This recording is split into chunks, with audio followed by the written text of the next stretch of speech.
Koyaya siripi Komando tadoning ati Tadoning ati Romarko tumar bapak koyo kembang murawari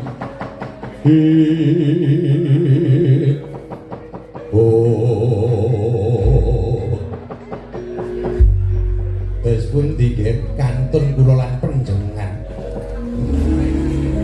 telek kabeh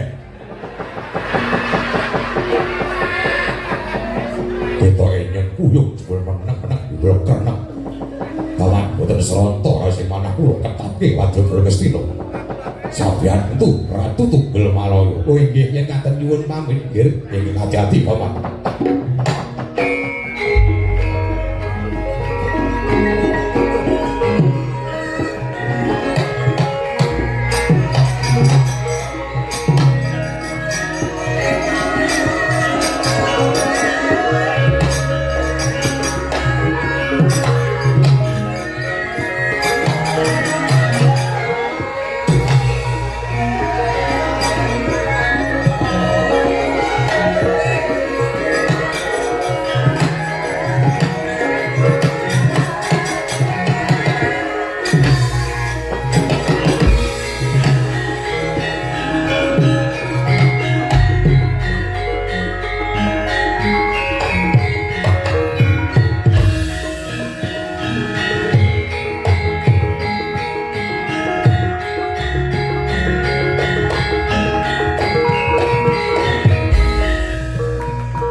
Moyo minah ya wing asepi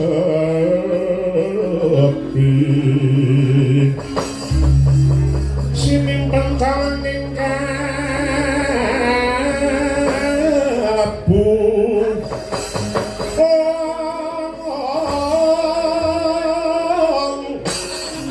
pambukaning warana gralen saking layap liyeping aluyung Bindo pecating sumerno sumusuping rasa jati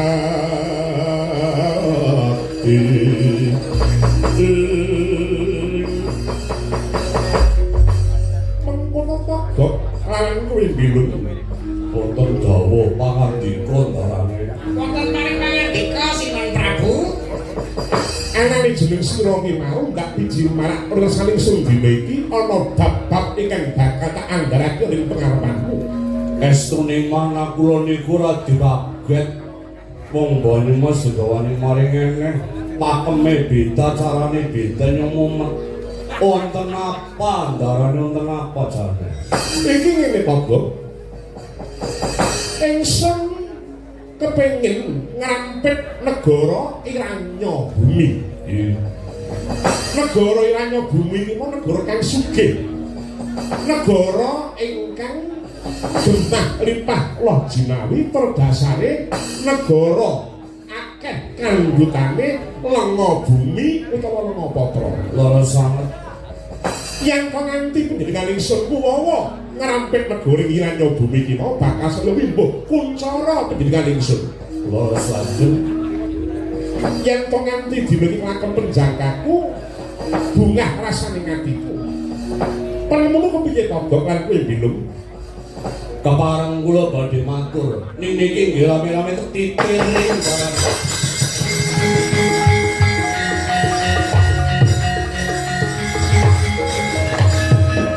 Niki mangke angger jenengan niku bakal ngrebut kahanan sing kaya niku. Kira-kira niki arep bermasalah napa mboten?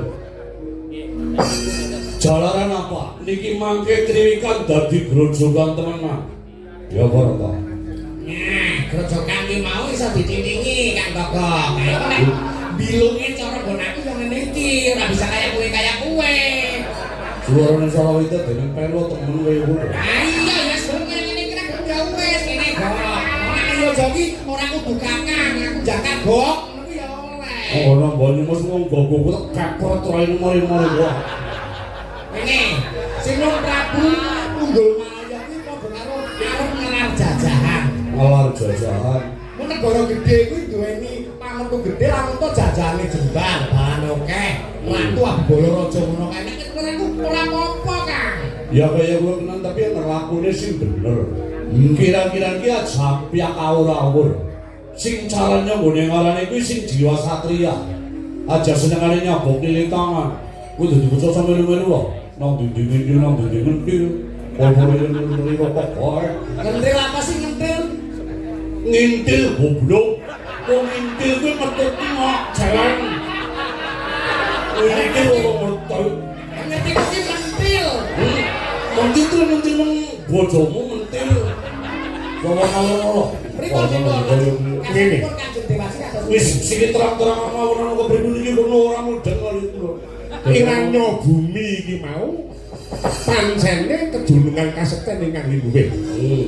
Ingkang kaping semisal. Mengerti yo? Negara Iranya bumi iki mau bebesaran kelawan pendhita saka perkapan iki kembali sada. Peparape Begawan Anoman. Angka loro iki. Aku wis nyuwun samyantu marang negara Ngastina ya kuwi Prabu Duryudana supaya seputan kapan pendidikan ingsun bedah negara Iranya bumi. Pangrasaku isih kurang bakoh, isih kurang kukuh mergo ngene kono abot sanggane nggone bakal bisa ngalahake marang Iranya bumi. Mergo kowe ngerti. Anoman kuwi mau salah sawijining pendhita kang luwih. Loros, Rikala semana dadi gembonging Pancawati. loros sanget. Lah iki upama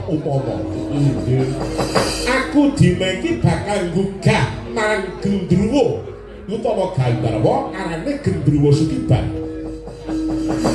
Kowe matuk apa ora to? Allah.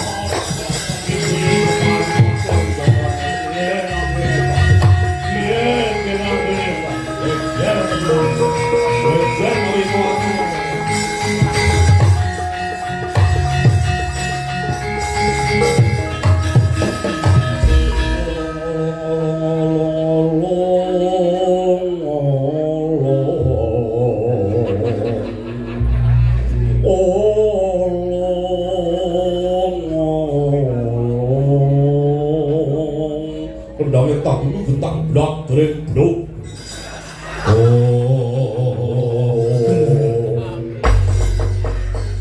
Niki kepareng kula matur Gusti. Piye to, Bro? Niki panjenengan mangke anggar gugah sing jenengane Gandharwa Sukiban. Niki mangkar nggegeraken jagat temenan. Perkarane napa? Sing arane Gandharwa niku anggar dituru digugah. Mongko nganti tangi dijaluki tulung ala penjalukane iki warna-warna. Penjalukane warna-warna. Kowe ngerti penjalukan Lho ya ngerti ora lumrah-lumrah ya kok tau. penjalannya apa baik sih? Siji anggar Gandharwa nganti digugah. Iki mesti jalukane ngroyali randa-randa. Wah, Prawan-prawan sing wis ora payu. wah. kurang bejane mengko ngrusak maring kahanan urung jalukan liya-liyane. Mila saking menika ndarane menawi pendina niku ndaratur mula kuwi cukup aja terus aja. Aja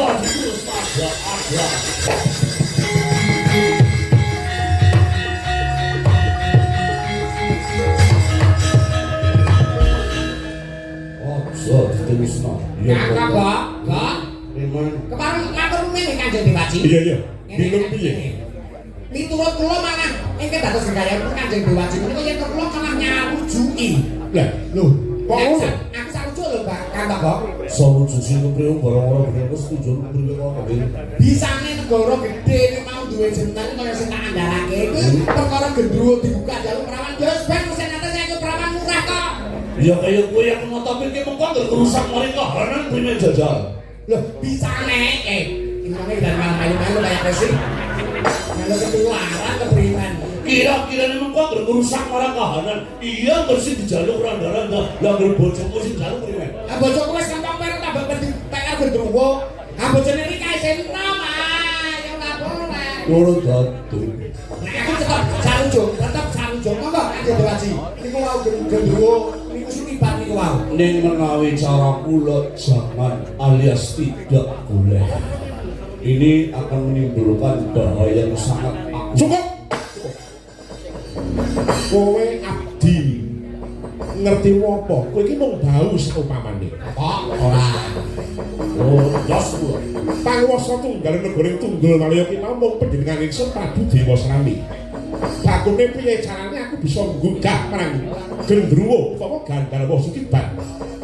Aku bakal mapak aji pameling. Bumikon sangkan sing langit kalap-kalap katon Leriginin sangale Sri Sang Malegandrun Sabarang kadulu bukir moyak mayik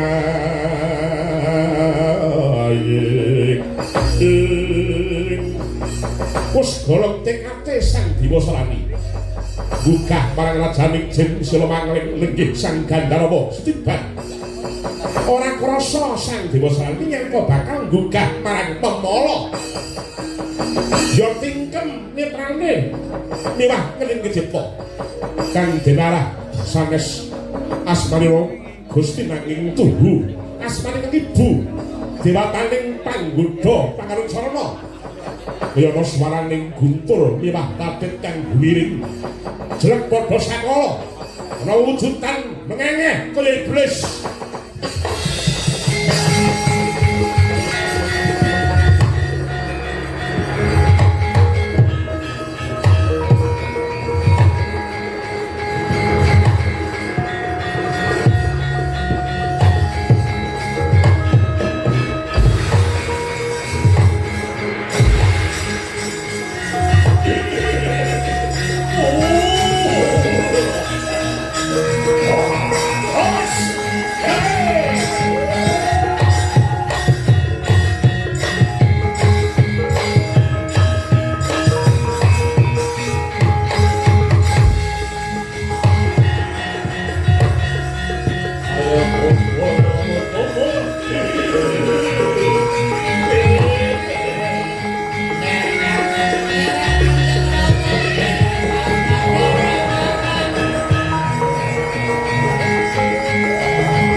Kece wali kece santan setan wali kobra.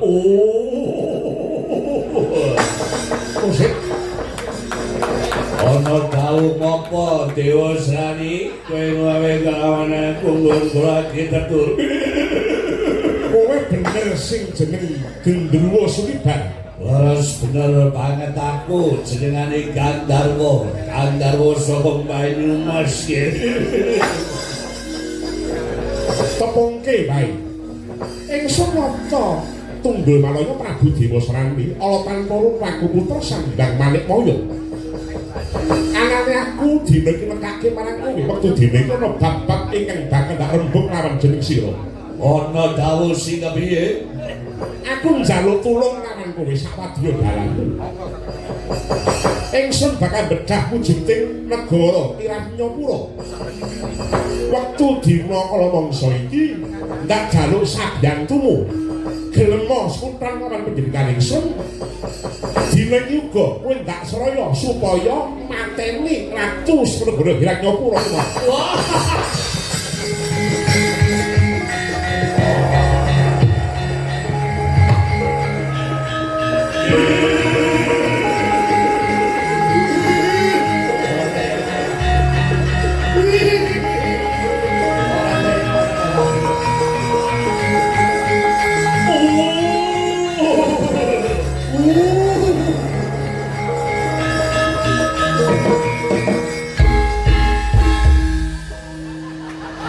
Wis ngomong apa? Rame dewek, Mbok. Rame dewek. Angel ya kang guyune buka kula nang Mangkat teles sang lambe-lambene ku. Bentar ora lambene. Banjur kaya ngono aku sanggup besok kapan aku bakal toto Buddha Dewa Srani. Buddha dina iki. Buddha dina iki. Nel pancen kowe aku njaluk pamit tekan niki kawan baris ketek golekane menungso sing.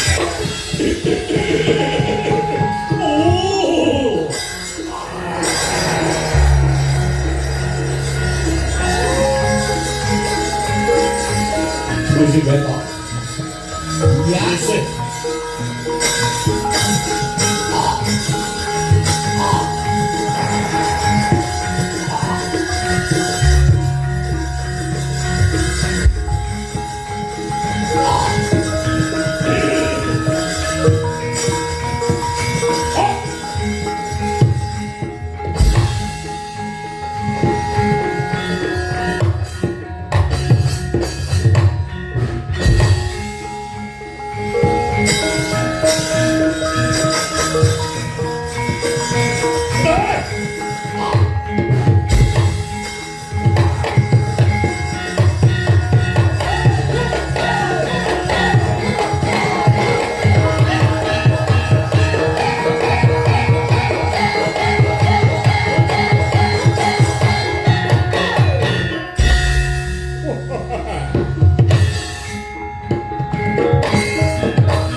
wis bae Pak.